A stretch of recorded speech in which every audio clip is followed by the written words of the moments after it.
Welcome back to World War Now, everybody. I am your host, Conrad Franz, joined not as always by David Erhan. Dimitri is doing some important personal things in his life. You know, nothing bad, nothing crazy, but keep him in your prayers. It's some good stuff going on. But joined by David, we're here to talk about some of the news, talk about the upcoming Turkish elections, prep you for our big live stream coming up where we're going to be covering that. It's great to have you here, David. Christ is risen. How are you doing? Truly, he is risen, and I'm happy to be here. I'm happy to play the little co-host for at least this episode, maybe even in the future episode. Hey, maybe at the end of the day, I might end up co-opting your channel. I don't think that's gonna happen, but yeah, I'm very happy to be here. I think there's going to be a lot of exciting stuff that we can talk about, particularly one of the things that I want to talk a little bit about. And I was kind of thinking about talking about this in my channel too, but I think discussing this with you is actually something that I prefer. I think it's better. I think we can get a better insight. And as you said, one of the things that we're going to be talking about is going to be the Turkish elections. But before we get to the Turkish elections, kind of just as an update, what exactly is going on in Russia? What are the newest happenings? Well, for everybody who, has a Twitter and a Telegram, I'm sure you've seen the images of the big flare-up explosion over the Russian Senate building in the Kremlin that is near, the general residence and government offices of the entire Russian Federation's, central government. And it appears that the Ukrainians attempted a drone attack of that building. As far as I'm aware, it actually looks like they may have been going for the Russian flag atop it and missed. And this has been all of the buzz about, the Ukraine war. Of course, the upcoming Ukrainian counteroffensive, which seems to have been pushed back more and more, was the big news. And this has kind of overshadowed that in the past week. But there were striking images, and immediately Zelensky, who conveniently was in Finland at the time that this happened, immediately said that this was the Russians, that the Ukrainians aren't interested and don't have enough weapons, supposedly, to launch an attack on Moscow like that. And of course, the US immediately said it had nothing to do with it, obviously, which is more believable than Ukraine having nothing to do with it. They all, of course, were saying this was a Russian false flag, basically. This is an attempt for Russia to have an excuse to escalate, to begin targeting officials like Zelensky. And of course, after this happened, what did Medvedev, the vice chair of the Russian Security Council, former president of Russia, what did he say? He said, well, the only solution to this now is to target Zelensky himself and his clique. Because, they perceive this as an assassination attempt on Vladimir Putin, who was not even there at the time, of course. Which, it seems to me that if the Russians were trying to truly fake it like that, they could have made him be there, right? Because if it was a false flag, he wouldn't have been in any danger. I think that kind of makes sense. And of course, if the Ukrainians were going to do it, it would make a lot of sense for Zelensky to not be there in case of a possible immediate retaliation on Kiev, where, he's conveniently in where? Finland, which was just extremely recently signed on into NATO thanks to Turkish accession, which will be one of the things me and David talk about here in a minute. But it seems that this was, in fact, a Ukrainian attempt. It could have been by Ukrainian saboteurs within Russia.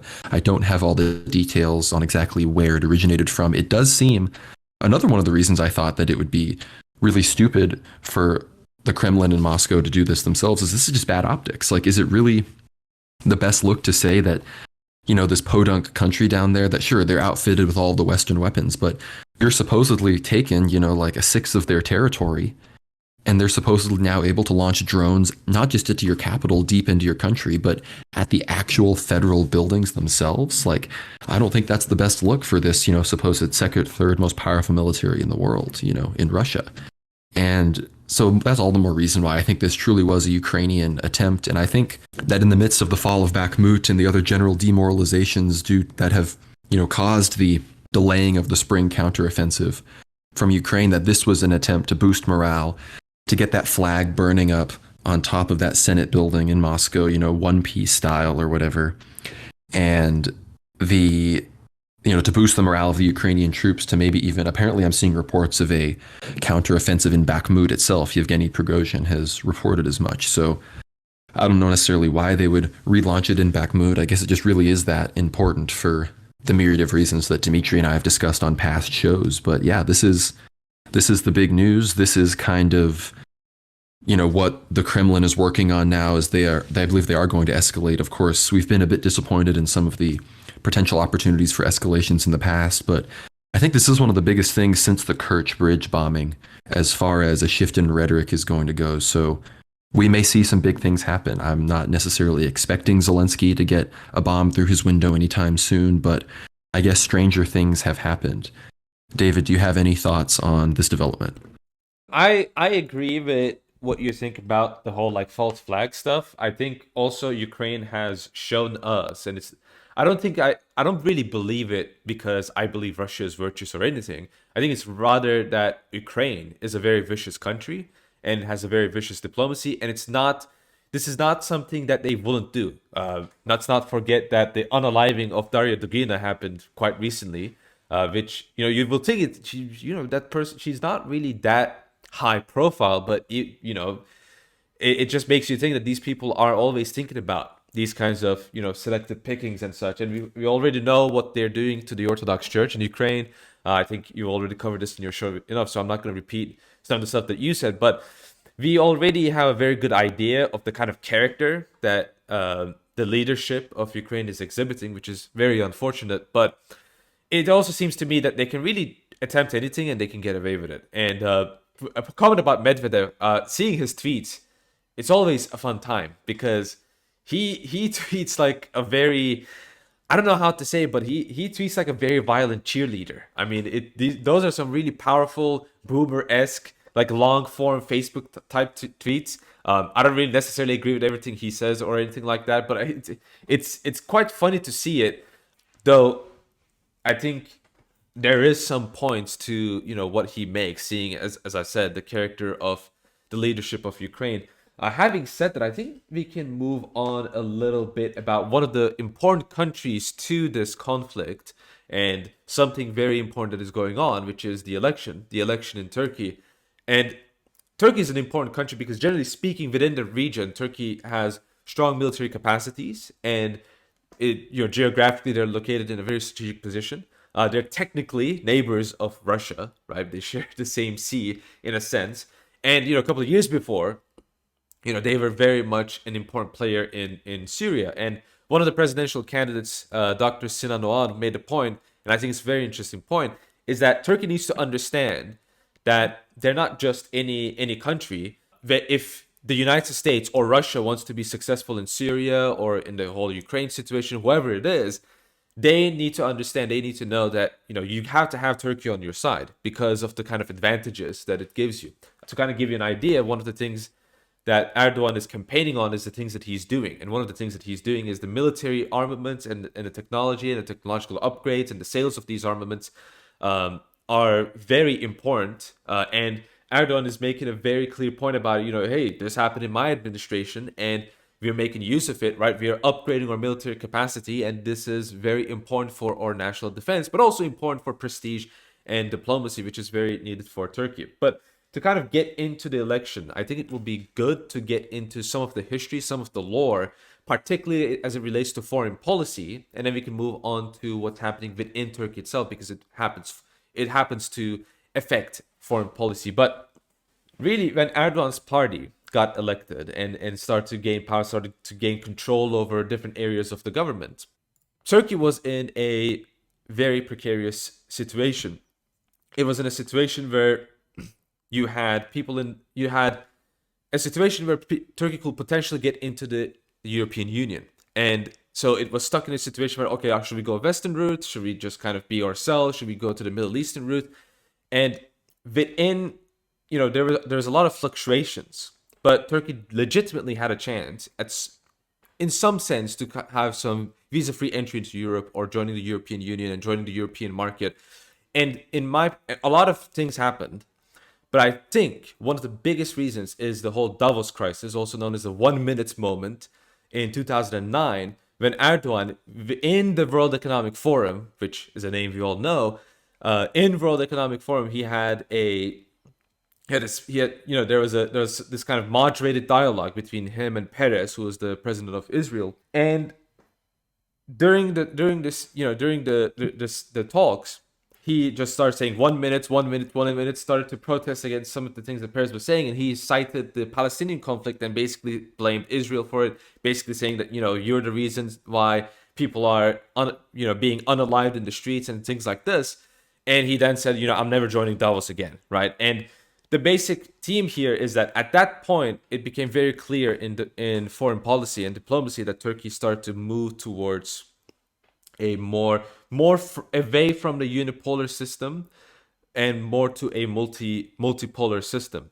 Do you have any comments before I move on further, Conrad?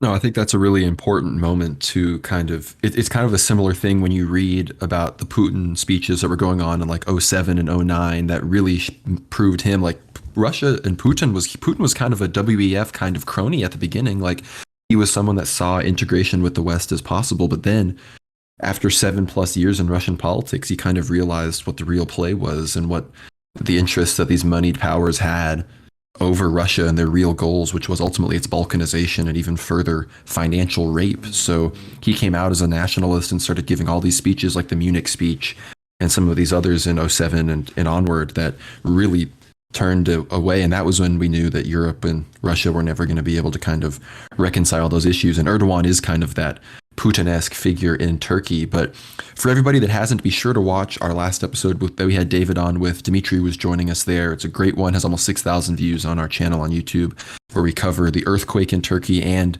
these elections as their status was a few months ago. So these elections are heating up and everything. So David, the thing I really want you to explain before we get into some of the candidates, the ideas, the details, some of the conflicts that could come out of the results of this elections, let people know, when is it happening and how does it work? How does this election system work in Turkey with the candidates, with runoffs? How is it going to go down? Because, most of our listeners here are in the Anglosphere. Yeah, so in May 14th, there's going to be an election, and people are going to be voting for the president. Turkey is not, they moved away from a parliamentary system to a presidential system due to a referendum. And one of the main things that Erdogan's opposition is promising is that they're going to go back to the parliamentary system and strengthen parliamentary system in their own way. So it's May 14th on a Sunday, and you're also going to be voting for who's going to be the representative in the assembly, right? So you're going to be voting for Turkish people are going to be voting for that rather. So that's basically how it's going to work. And if all of the candidates got below 50%, that is, in the first tour, because there's going to be four, candidates basically for this election. What's going to happen is that it's going to go to the second round of it, the two highest voted ones. And the main competition is between President Erdogan, and Kemal Kılıçdaroğlu, who's basically the leader of the Republican People's Party, right? Cumhuriyet Halk Partisi, which is the party that Atatürk himself founded, right? So there are various different parties that are in coalition with both sides, and this has been a hot topic of the debate. Who should we vote for? And people are looking at the coalition parties, and one interesting thing you can see is that both have some skeletons in their closet. I think we can get into that as time goes on, but that's the basic idea of the Turkish election. So if the election doesn't end in the first tour, in the first round, then it's going to go to the second round, most likely between Kemal Kılıçdaroğlu and President Erdogan. The other two candidates are Muharrem İnce, who used to be part of the People's Republican Party, and he's more of a purist, because he has a lot of criticisms, not towards Erdogan. He is critical of him, of course, but his criticisms really are against Kılıçdaroğlu and his coalition. And Dr. Sinan Oğan, who represents the nationalists. And one final note is that Kılıçdaroğlu he's the presidential candidate of the Table of Six. Now you might ask yourself, what is a Table of Six? A Table of Six is basically six party leaders who got together around a year ago, I believe, to kind of discuss how we can get into the strengthened parliamentary system, and discussing about what they want to do, what kind of ideas that they want to campaign for, and how they're going to work with each other in order to maintain this system. What's really interesting is that I believe half of them are basically they used to be from Erdogan's party, right? Now, two of them used to be from Erdogan's party. One of them is Temel Karamollaoğlu, who, he's pro-Sharia, which is pretty interesting to see that. So yeah, that's basically I will say the kind of backstory, right? Totally. And I think it's really funny to contextualize this with, again, with kind of World War now and where we're coming at this. In our last show with David, David laid out all the candidates, and this was before the table of six had united behind Kılıçdaroğlu. And we've been talking, and David had said that, yeah, as far as like, a more NATOist, pro-Western candidate, he's the guy, but ultimately he's unpopular. He's kind of always a bit of a buffoon politician. He's, kind of seized defeat from the jaws of victory multiple times. And then, a little bit later, everyone united behind him. And we had said before that everyone had united behind him, that he would be the most likely candidate to facilitate and accelerated what we call a Saint Paisios moment, or the fulfillment of certain prophecies that we believe will stem from the war in Ukraine and result in a Russo-Turkish conflict in some capacity. And under Erdogan, of course, we know he's maintained the Ukrainian policy and everything regarding neutrality, and is even now opening up, turning Turkey into a gas hub with Putin. I think this is also a big move for electoral relevance, because Russia is a lot more popular in Turkey than the United States is. But ultimately, Kılıçdaroğlu has said that he is going to, close ties, implement closer ties with America, the EU. I think he's courting voters with the possibility of visa-free travel to the European Union, which I know you mentioned before, David. So with all of that in mind, and Kılıçdaroğlu has also tried to assuage fears that he will shift up Ukraine policy, and has said, I think, my opinion, mostly for electoral purposes, that he's not going to shift Turkey's policy. So on all of that, David, what are your thoughts? Yeah, well, you mentioned how Kılıçdaroğlu kind of, ended up being the candidate selected. Well, there's a lot of controversy at that point, because they were already late and they still didn't get a candidate. They still didn't get behind a specific candidate or who they wanted to choose. So there were a couple of options. And the main options were either it's going to be Kılıçdaroğlu, who was the most unpopular option, right? And then there was Mansur Yavaş, who is also part of Kılıçdaroğlu's party. He's the mayor of Ankara, and he's a Kemalist but with a more nationalist bent, let's say, right? He's basically more nationalistic, who Meral Akşener basically wanted. I think, and there was a lot of news basically saying that he was Meral Akşener's choice. Meral Akşener is the E Party leader, who is one of the other parties that is in the table of six, right? So she's the head of the other nationalist party. There's one nationalist party that's pro Erdogan. E Party is the other nationalist party, and then there was also Ekrem İmamoğlu, who's the mayor of Istanbul, and he was also very popular, right? And he's considered to be a very good politician when it comes to elections, right? So there were those three options, and a lot of people were debating. A lot of people were debating between Mansur Yavaş and Ekrem İmamoğlu. It seemed to be that Mansur, particularly, will be the most popular one, right? Because he will be able to consolidate a lot of different people from different parties. But Kılıçdaroğlu got selected, and then Meral Akşener from the E Party left the table of six. She left the table of six. She started criticizing the table of six, and then there were further discussions with her. And what happened afterwards is that it was announced that it's not only is Kemal Kılıçdaroğlu going to be the candidate, but his, quote, vice presidents are going to be the other potential candidates, which in this case is Ekrem İmamoğlu and Mansur Yavaş. So from being a very horrific situation, it ended up being a horrific situation, and it got recovered into a complete consolidation of all of the bases of the opposition, well, except for Muharrem İnce, right? And his main point, and this kind of gets into the coalition part, because this is very important, right? You need to kind of understand this in order to understand the voter base and what they think. So a lot of people are very critical of Erdogan because, well, there's the earthquake, there's the economic situation, there's a lot of different things. There's a lot of different reasons why a lot of people are critical of Erdogan. And some of them are like very, very, it's very difficult to disprove those, right? Particularly the economic one. And there's a very minor party within his coalition that raises some eyebrows, and that is the Hüdapar party. I'm going to say it directly. Hüdapar is basically Hezbollah. They're basically the Hezbollah party, like straight up. They're the Hezbollah extension in Turkey. They are very open about it, right? They're very open about Hezbollah support. They're basically want Sharia law. And what's interesting is that they're like a Kurdish party. They're a Kurdish Sharia party too. And So that is the case with Hudapar. A lot of people are obviously very scandalized, right? I mean, how can you be in the same group as this people? So it seems like, okay, well, this means that Erdogan cannot win. Well, if you go to the other side, there's an even bigger problem, which sounds very crazy, but there's a bigger problem in the other side, and that is what is, well, they're trying to rebrand themselves into the Green Left Party, right? Prior to that, they were the People's Republic Party, and it's mainly it's you can think of it as the Kurdish party, but the main issue with that party, particularly amongst the leadership, is that many of its leaders have openly supported Abdullah Öcalan, who is a terrorist, an actual terrorist of the PKK. He has, you can go look up his history. It's not really debated, right?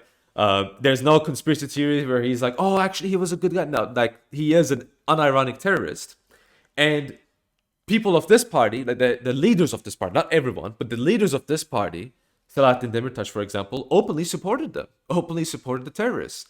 So, and guess what? These people account for 10% of the votes from the last election. So there's a big voter base, and Kılıçdaroğlu gets support from them. So now there are two sides with big skeletons in their closet, and this is one of the biggest reasons why this election is in a very strange situation. It's like the Trump Clinton situation for normies, except it's 100 times worse. Because, well, Trump didn't have a Hezbollah party or a terrorist party behind him. Now Clinton probably did, but Trump didn't, at least. But in Turkey, it's like it's clear, right? It's clear for everyone to see. So that's kind of a very interesting situation that one must think about it, and how this is going to affect international politics is that, as I said, Erdogan is following, generally speaking, with foreign policy, he is following this kind of neutral attitude towards different world events. And this is a policy that Turkey has adopted since the Second World War, right? This kind of neutrality policy. They're not exactly like Switzerland in that regard, but they're generally trying to be neutral in most conflicts, not in all of them. But for example, in Syria, they were certainly not that neutral, right? But another thing that Erdogan, as I've said, does is that he is opposed to the unipolar world order. And to understand Kılıçdaroğlu, we can't really look at the things that he says, because as I made this point in the first stream. Every Turkish voter base, like, they care about national sovereignty, right? This is one of the biggest presuppositions of this country. So you can't really say anything super pro-Western, but you can kind of see a pro-Western bent in some of the promises, like the visa-free entry into Europe. Now, how are you going to achieve that? Well, you're going to achieve that if you do the quote right thing about the Ukraine situation.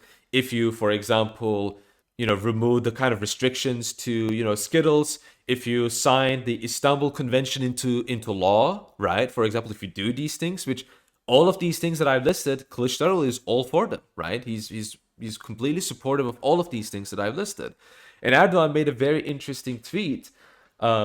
He's saying, first of all, he's saying that Kılıçdaroğlu is supporting Skittle stuff, which is one of the biggest problems in Europe, right? So he openly calls that out, and he also makes the point that the table of six actually has a hidden seventh member, and he's basically hinting at the fact that the terrorists are under the table, so to speak. So I think those are some of the important and crucial points to kind of understand the Turkish election, and of course this is going to affect, because, as I said, with when it comes to Turkey's foreign policy, we can very clearly see that if Kılıçdaroğlu does get elected, then Turkey might calm down on the opposition to unipolarism at the very least. And this might be kind of a big deal for people who are rooting for China, people who are rooting for Russia. I'm not saying I'm one of those people, but I'm just kind of making a point that, Turkey is indeed a very important strategic country.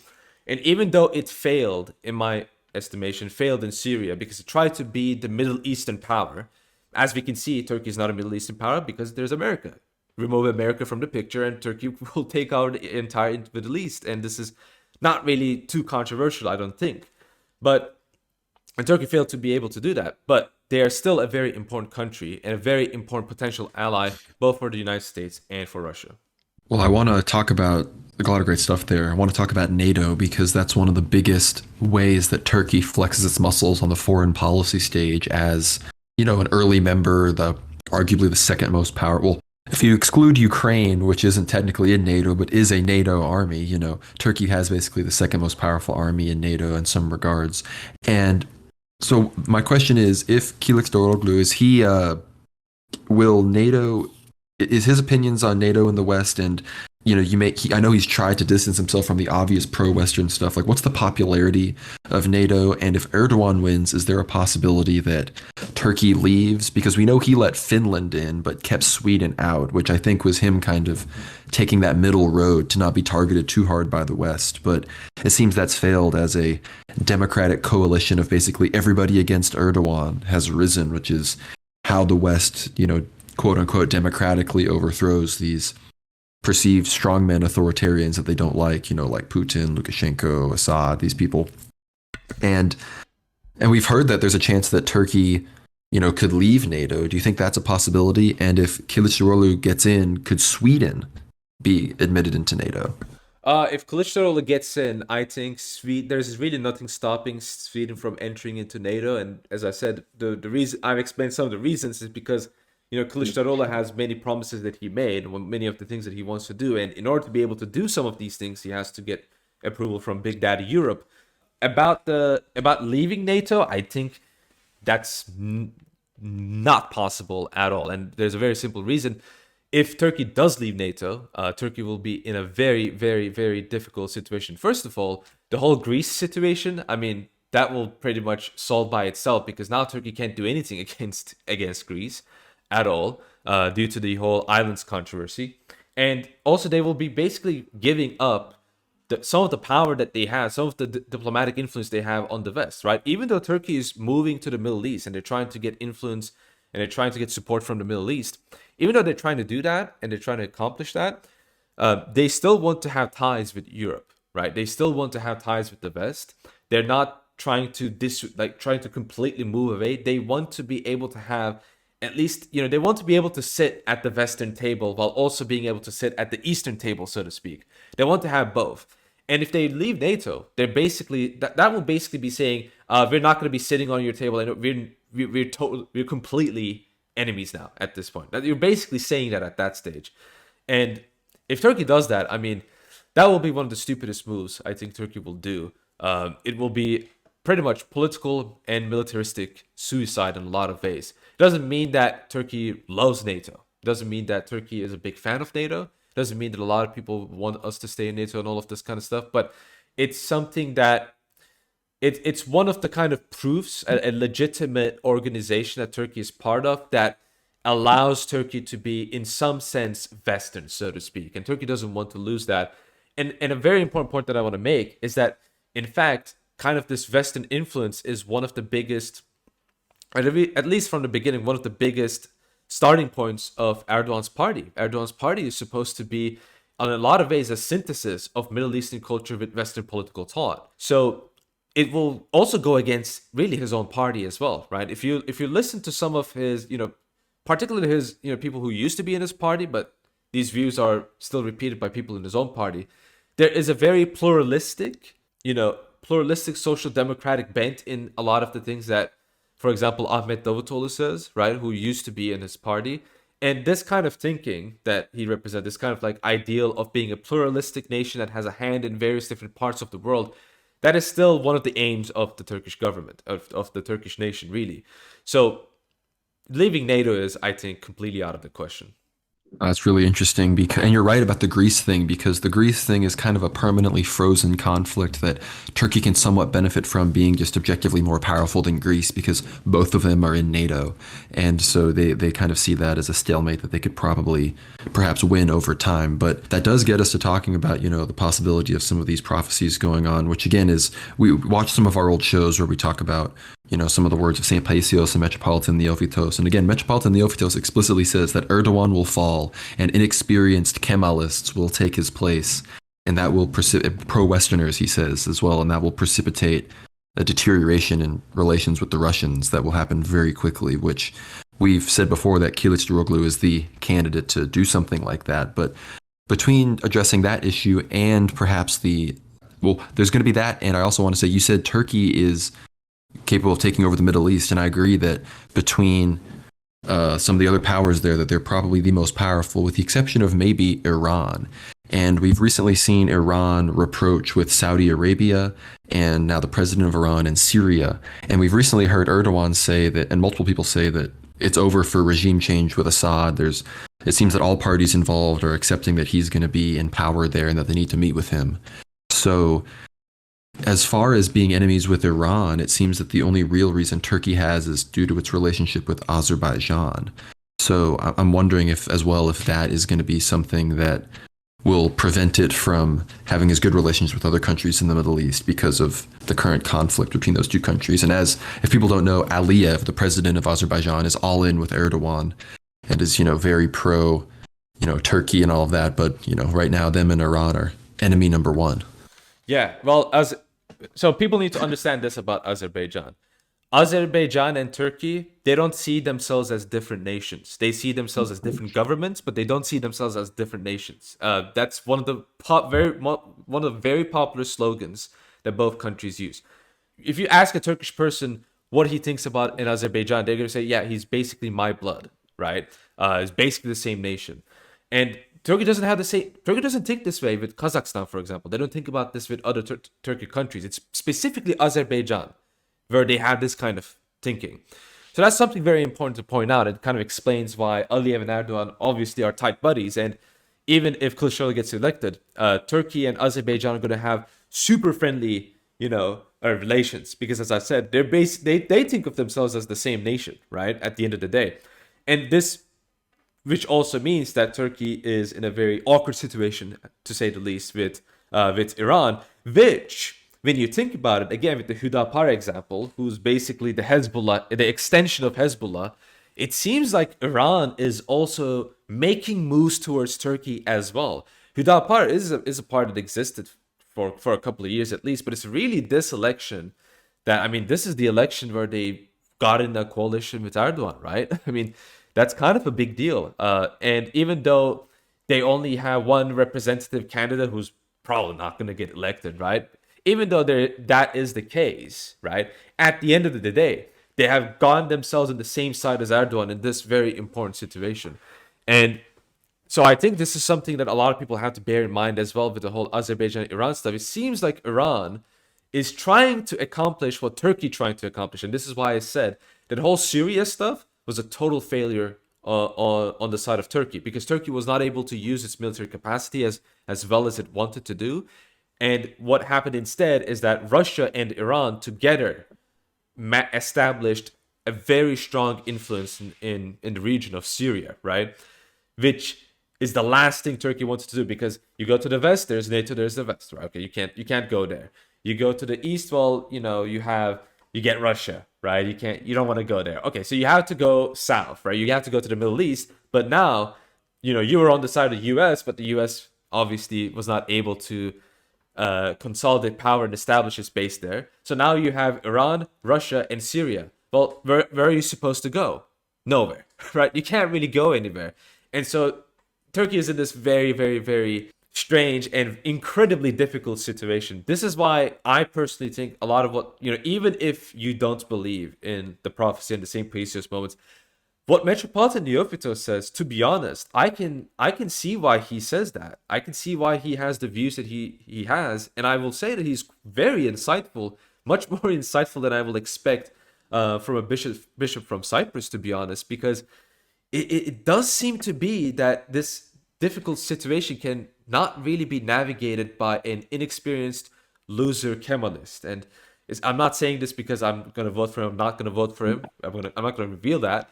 I'm saying it because Kılıçdaroğlu, there's a reason why a lot of people were not big fans of him becoming a presidential candidate, right?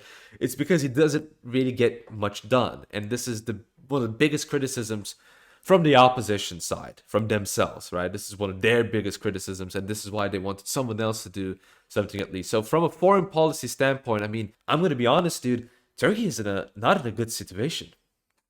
Yeah, it sounds like when the prophetic, wise monk from the enemy country of your nation is prescribing accurate foreign policy predictions, it sounds like your country may be in a bad position. I think that's really funny. I'm wondering, so let's just get right into some of this stuff. Who is winning right now? Like, who is up in the polls? I've seen some reports from some big sample size polls that Kılıçdaroğlu is up by 3% in some pretty big polls, but generally speaking, some people say that Erdogan tends to outperform polls, so it's basically neck and neck. Is that an accurate assessment? Yeah. So the thing about polls in Turkey is that all of it is BS. That's kind of one of the things that we have to kind of admit. All of it is kind of BS. Like, this is one of the biggest criticisms of the Turkish, like the way Turkey does things, especially from the opposition side, is that there's no like qualification. There's a lot of corruption, and a lot of different institutions and organizations that you're supposed to trust are completely sided one way or the other, right? And this goes both ways, by the way, right? But Kılıçdaroğlu's party, I mean, they also have some parts of the media machine on their side. But I'll give you one example with the media machine, right? The government funded news media TRT, right? They made a graph about like how much they like showed the speeches of presidential candidates, and Erdogan and Devlet Bahçeli basically get like 95% of the airtime, and the opposition like barely gets any, right? So that kind of gives you an idea, right? I mean, it's not good. And, like it's not even negative media, right? At least with Trump, but hey, at least Trump got negative media. He still got some airtime. In fact, he got the most airtime. The opposition part, they don't get any airtime, including Muharrem İnce, which you will think he'd get some airtime, but he got a Mm-hmm. little. And I'm saying you'll think he'll get some airtime because he's legitimately crazy. I mean, he's barking, he's shouting, he's very aggressive, he's very agitated. Even he doesn't get any airtime. So that is something that happens in Turkey. And so with the polling system, I think there's different polling organizations that are BS. But I will kind of give you a basic estimate. It is very much true that most polls are saying that Kılıçdaroğlu has more votes that he's going to win, right? According to most of the polls, Kılıçdaroğlu is up. And some polls even argue that he might win this in the first round, which I personally believe that's not going to happen. And I will go one step further. My personal opinion, and I could be wrong, but it's like I'm talking from my experience of looking at the polls and then looking at the election results. I think Erdogan is going to win this in the first round. That's my personal opinion. I think he's getting this in the first round. I don't think we're getting a round two. And the reason is, as you said, Erdogan does outperform the polls. That is a legitimate thing, and he also has a lot of institutional control over a lot of the parts of the country, which you might see a Joe Biden moment during the Turkish election. So be prepared for that. It won't be super popular online, but that can happen too. But I think, as I said, if Kılıçdaroğlu is going to win, it's really going to happen in the second round, which he claims that he's going to win this in the first round again. Yeah, according to the polls, but it seems quite difficult.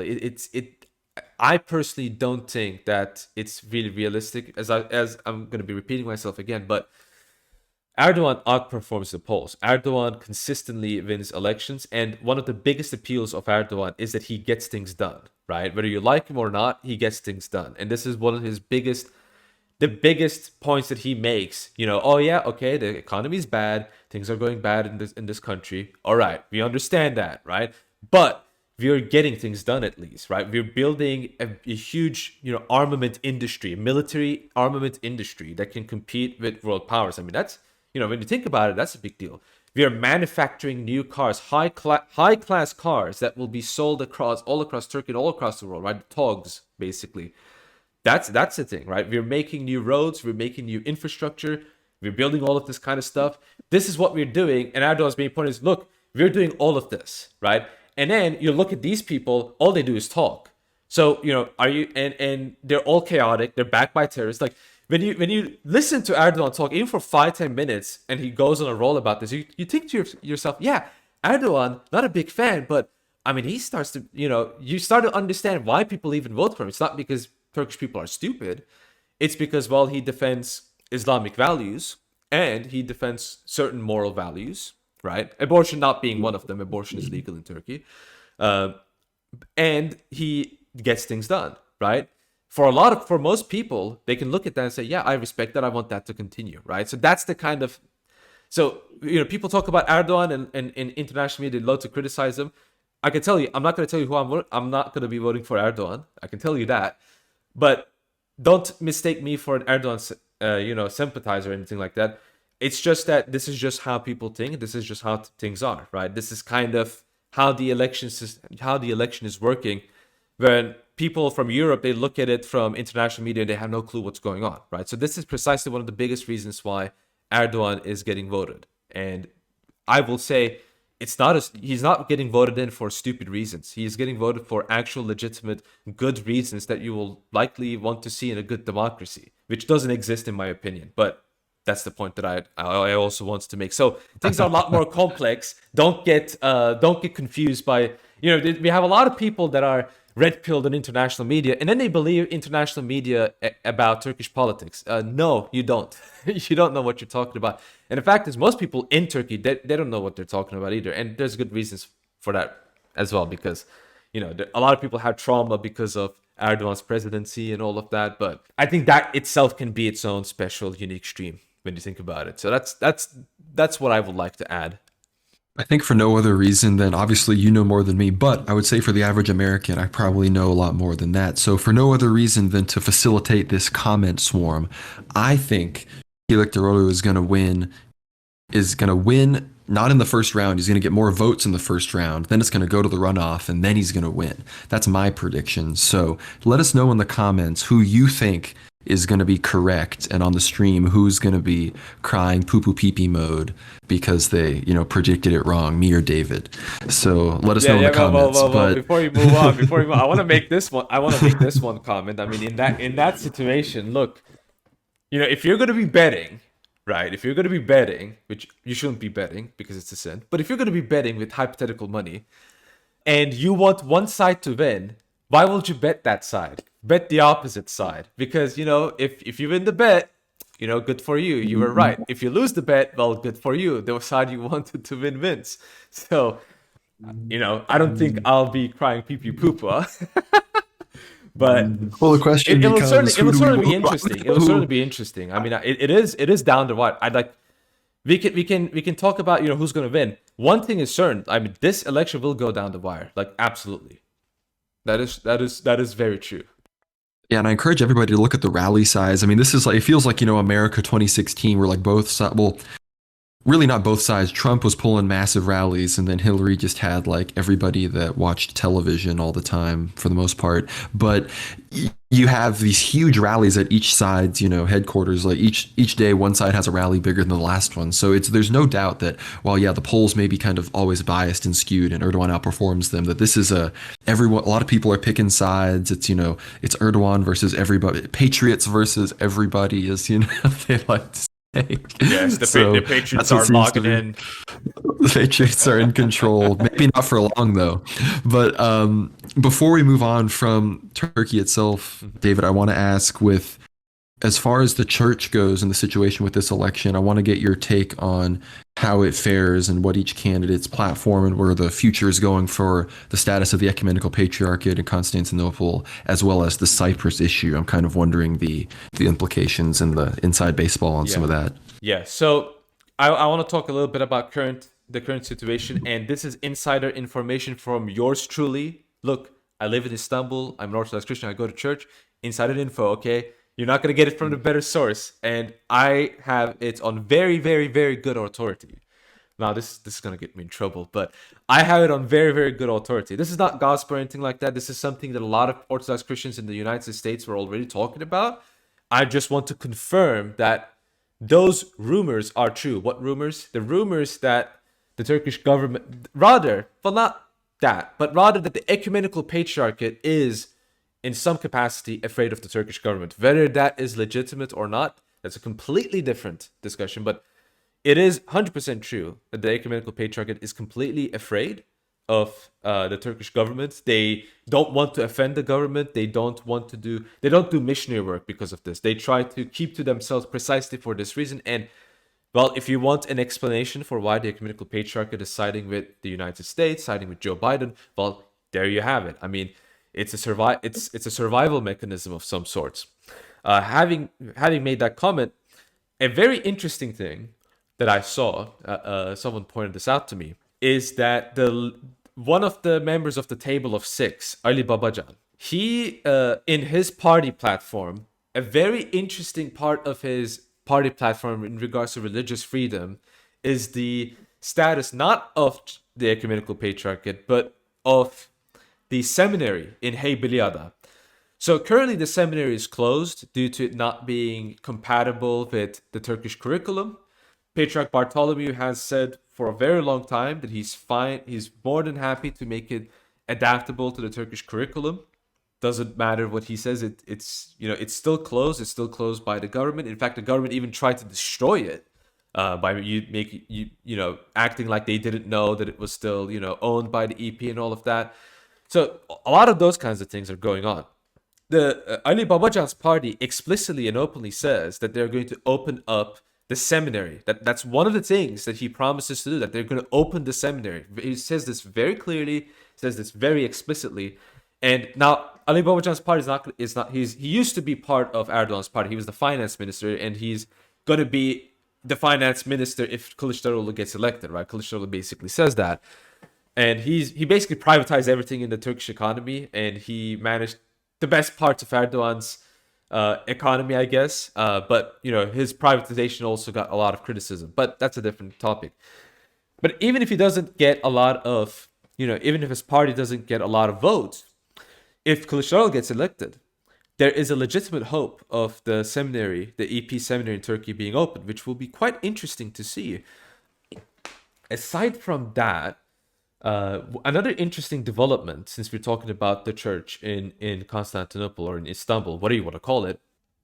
Dr. Sinan Oğan, who's one of the presidential candidates, he represents the nationalists, right? He's in a coalition with the Victory Party, who's the sole responsible party that opened up the Syrian refugee crisis that's going on in Turkey. They're the only reason why people are talking about it as extensively as they have. Sinan Oğan makes a very interesting note.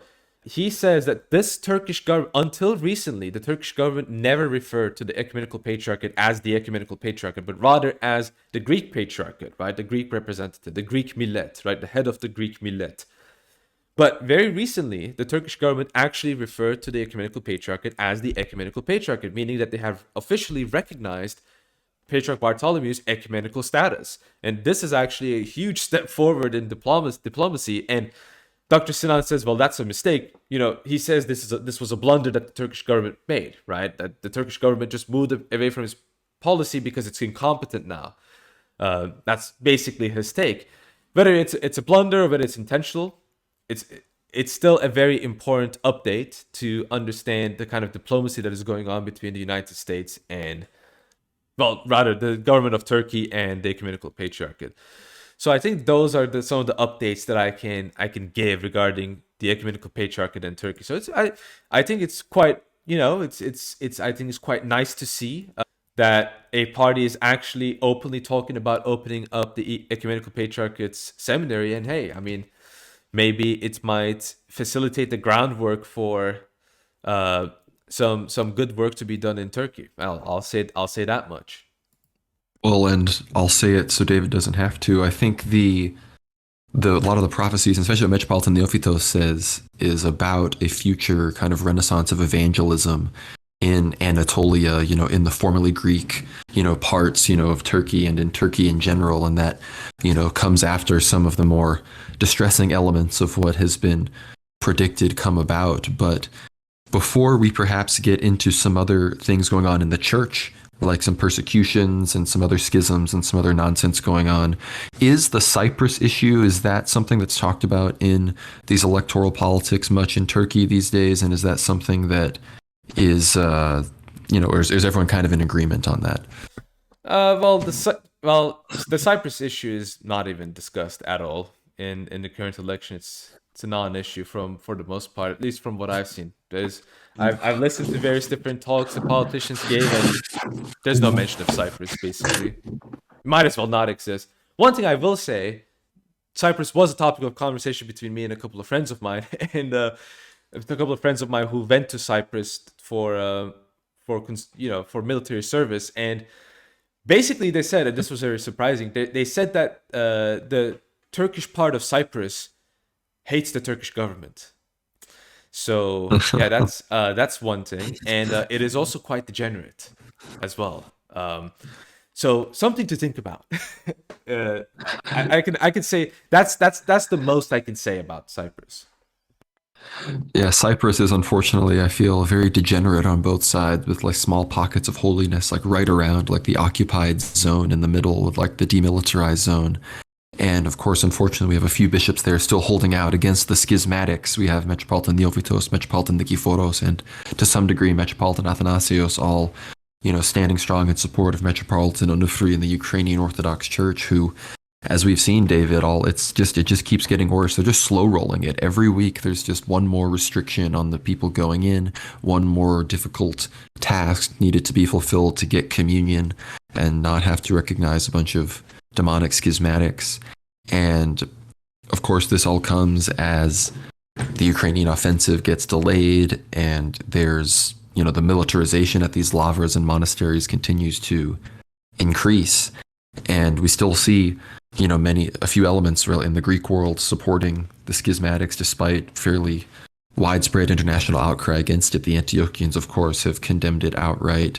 Most of the monasteries on Mount Athos have sided with Metropolitan Onufri, with at least 5 or 6 explicitly refusing to even concelebrate with other Athonite monks who have recognized the schismatics. So it's really, as far as the holy centers of it's almost pan-orthodox, I guess you could say, in its understanding that this is a true persecution, and yet it continues to go on, and there's and we still see, the OCU will wave their tomos of autocephaly in everybody's face, despite the fact that it's being directly used to prop up demonic persecution. So, David, I'm wondering your thoughts on that. Yeah, well, from an Orthodox ecclesial angle, it seems like, yeah, EP is basically acting like this isn't happening. They're closing their eyes. It's like, oh, they're playing the three monkeys, right? Basically, oh, nothing's going on, nothing's going on. But much of the global community, right? People say this. Much of the global community, so-called, is actually looking at this, and they're realizing, yeah, this is not supposed to happen. I mean, what's going on over here? And I think that I talked about this with a couple of friends of mine, and I think this point is very important, right?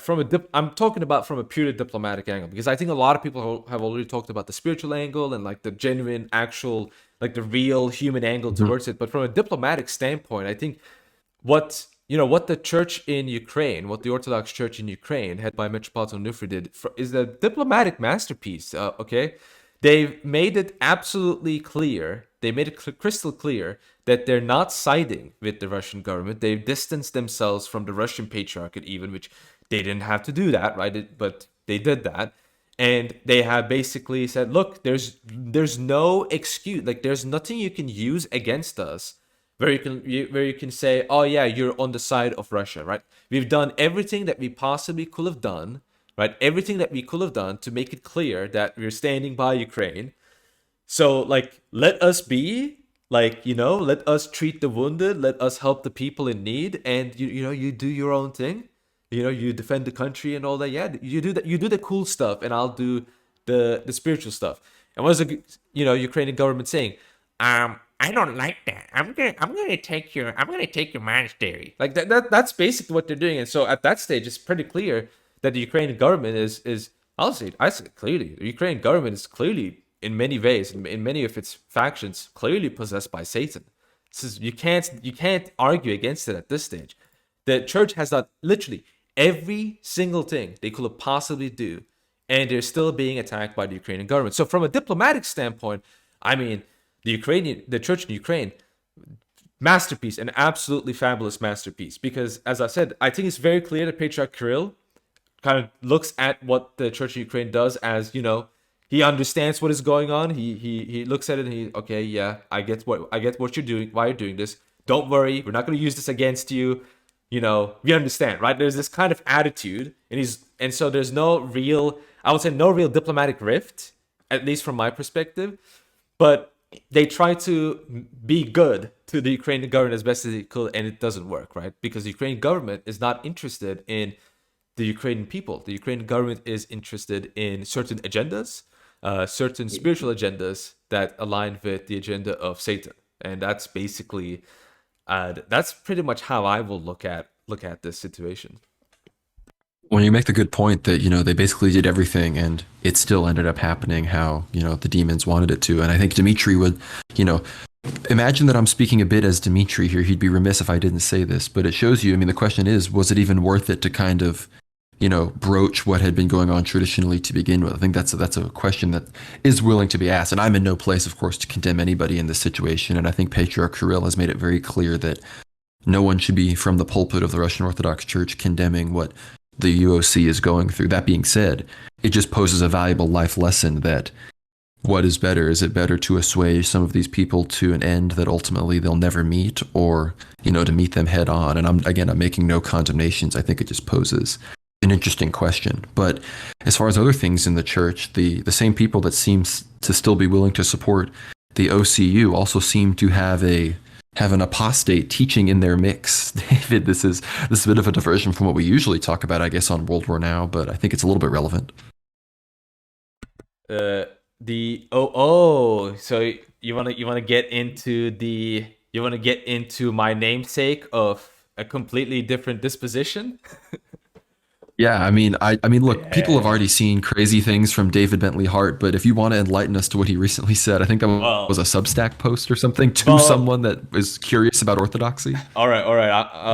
Well, it's not recent, apparently. To my knowledge, it happened a couple of months ago, but That's relatively recent. To kind of give you an idea about what this clown is about. DBH is basically this kind of like liberal urbanite, so-called Orthodox Christian. I will say name only. And he is known for preaching certain heresies such as, well, liberalism and things like that, right? But also, universalism is a big one for him. And he is generally very much in line with the liberal world order, right? So that pretty much characterizes him. And there's a lot of rumors going around him, how he's, is he going to church or not? Seems like, this is what I've heard from people, seems like, he doesn't because he is allergic to incense. Seems like he's allergic to something else, but I'll let the people decide what that is. But the recent comment that we found from his paid Substack is that he's talking about, he makes a very clear comment where he says, and I'm going to be quoting directly from him: "The orthodoxy to which I converted when I joined the OCA 35 years ago was the urbane and sophisticated orthodoxy of Schmemann, Meyendorff, and the whole Russo-Parisian tradition they imported to America." Now, no disrespect to Father Schmemann or Father Meyendorff, but you kind of get the idea here, right? And he says, "That is a vanished world. The Orthodox hierarchy stupidly admitted floods of former evangelicals into the church without instituting any procedure of instruction in the tradition.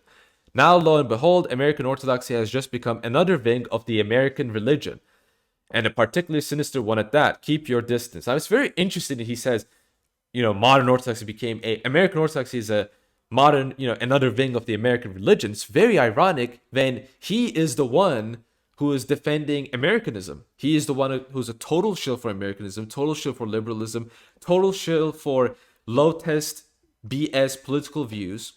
And then he dares to say, Orthodox became American. No, you are the one who is Americanized, and you're trying to Americanize Orthodox Christianity. And he's basically saying, you shouldn't have let these former evangelicals in without instructing them. Instructing them in what exactly? Instructing them into denying Orthodox dogma and tradition. Yeah, right? So people like this, right? And I it makes me really happy to see that people like this are just, getting themselves away, because the fact is, they don't really like Orthodox. They're not really Orthodox. They really worship their own views, their own beliefs, and they want to destroy Orthodox Christianity. So that's kind of how I will look at this. Well, again, I'll say it very clearly. This clear, open heretic is spouting. For those who don't know, David Bentley Hart is the foremost preacher of universalism and the rehabilitation of Origenism in the Orthodox Church. He's unfortunately held as this, he's written teaching documents very recently within GoArch. He's spoken at GoArch conferences and everything. So it's very disappointing. I've inquired towards multiple sources if that will be stopping after this blatant. He's literally telling people don't go to Orthodox churches. And I find it so funny. These same people, you scratch them a little bit. And like David said, they're the most Americanist of the bunch. And they're like, you ask them, where are these bastions of Americanist Protestantism? When we talked to Father Joseph Gleason about evolution and creation, we commented how those that are pro-evolution always are the first to call us anti-evolution Orthodox, call us Protestant, call us evangelical, we're white Protestantizing the church. Look, when I was a Protestant, I was sympathetic towards evolution. It wasn't until I realized Orthodoxy was true that I was full-on creationist. And we ask these people, where are these bastions of Protestantizing fundamentalism? And where is it? Oh, it's the Ephraimite monasteries in Jordanville, the least Americanist institutions in American Orthodoxy. Literal Greek language monasteries and Russian seminary that is, surveilled by the CIA and FBI. So I think that kind of explains where these, that you shouldn't really take these people seriously when they talk about, they let in all, and he's like, decrying people becoming Orthodox? I mean, this is just demonic behavior. And I think, condemning types like this and making it very clear that his teachings aren't accepted by the church should be higher on the priority of, maybe people like the Assembly of Bishops than, condemning certain priests for unfortunate canonical irregularities. I'll put it that way. Yeah, I mean, certainly. And as I said, there's a lot of attacks from various different parts of the Orthodox world have very different problems. I mean, as I said, Turkey has its own problems, America has its own problems, Russia has its own problems, Ukraine has its own problems, and these are very different kinds of problems that all of these areas of the world is experiencing, and a lot of them happen to be very much related to geopolitics. Though it's very clear that especially one of the biggest dangers to Orthodox Christianity, again, is Westernism, Americanism. It's particularly that we must kind of steer ourselves away from. And hey, I'll be one of the first ones to admit it. I know there's this kind of, the popular view that a lot of Orthodox people have is, if you're not supposed to be academic, or academic is, you want to go away from it. Now, I will defend academicism. Actually, I think it's not that bad. I think it's good. But just like there can be bad spiritual guides, which there can also be bad academics. And so the way in which we can kind of deal with people like David Bentley Howard and others is those who are very faithful to the Orthodox tradition, and they're defending it, and they're expressing the Orthodox faith and tradition in the manner that they are experienced in, right? So if they're a spiritual person, they do it by their acts, or if they're an intellectual person, they do it by, the explaining and expositing the doctrines of the faith. So I think that is something that it's, as I said, I'm very happy that I see this guy complaining about this, heretic complain about this, because it basically means that, Orthodoxy is kind of going through a process of, in America, having, standing on solid grounds instead of on, this stupid ground that this guy wants to establish. No, I totally agree. At the beginning, I thought you were about to make an impassioned call for a pan-Orthodox council to resolve ecclesiological, theological, and semi-geopolitical issues, which, that would be interesting. But, there is no emperor to call something like that. So maybe that'll come in the future. But I wanted to say, in defense of, again, Schmemann and Meyendorff, I doubt David Bentley Hart is on the same page as him, considering at one point Schmemann said, under no circumstances will I, be the head of a seminary of pot-smoking homosexuals. And I think David Bentley Hart would clearly rather the church be full of pot-smoking homosexuals instead of apparently pious former evangelicals. But before we wrap this up, before I maybe get some of David's last words on everything going on, I want to do a quick rundown of some news. Of course, Putin at the BRICS summit, the upcoming, is not appearing in person. He'll be appearing via Zoom because South Africa did not withdraw from the International Criminal Court, which has that arrest warrant out for him. So they've just decided to play it safe. He's going to appear by Zoom. I don't know if he was even going to appear in person anyway, but he's appearing by Zoom regardless. Another big element that's going on is the stuff going on in Serbia and Kosovo. A few weeks back, we reported that there was a deal, the EU deal, that Vucic was apparently willing to sign that guaranteed Serb municipalities in North Kosovo autonomy. But apparently Kurti and the Albanian Kosovar government have rejected that. That, of course, resulted in, as we talked about before, the Serbs boycotting those elections. And now it seems that no deal is going to be possible at all, and that even more conflict is, possibly going to flare up there. And, maybe that'll drive Vučić back towards Russia a bit more, because he was very flirtatious with the EU. So we're, of course, going to be keeping up with that.